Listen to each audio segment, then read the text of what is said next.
నా ఒళ్ళంతా గాల్లో తేలిపోయినట్టుంది. నాకు పూర్తి ఆరోగ్యం వచ్చేసినట్టుంది. అమ్మా అమ్మా చూడు ఎంత ఉల్లాసంగా ఉన్నాను. ఏంటి బాబు గారు నన్ను చూడండి ఎంత ఉత్సాహంగా ఉన్నాను. అలా ఎగురుకుంటూ వచ్చారు. ఎంతో ఆరోగ్యంగా ఉన్నాను. అలా స్లోగన్ చెప్పు.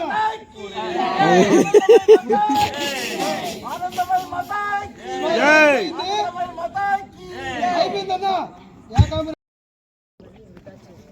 ఆ శాఖయారు పూజ కొంచెం బ్యాక్ రా. చెప్పు. పూజ అంటుంది. నువ్వు చెప్పినట్టే చేస్తానమ్మా. ఇక మీదట ఈ పూజలకని వీటికని డబ్బులు ఖర్చు చేయను. నీ దగ్గరికే వస్తాం. ఏ రోగమైనా నీ దగ్గరే కుదుర్చుకుంటాం. అందరు రియాక్ట్ అవుతున్నారు. మళ్ళా పూజ అంటుంది.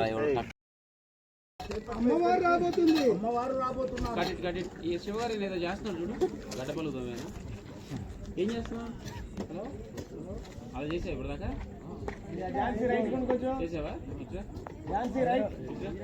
హైదరాబాద్లోనే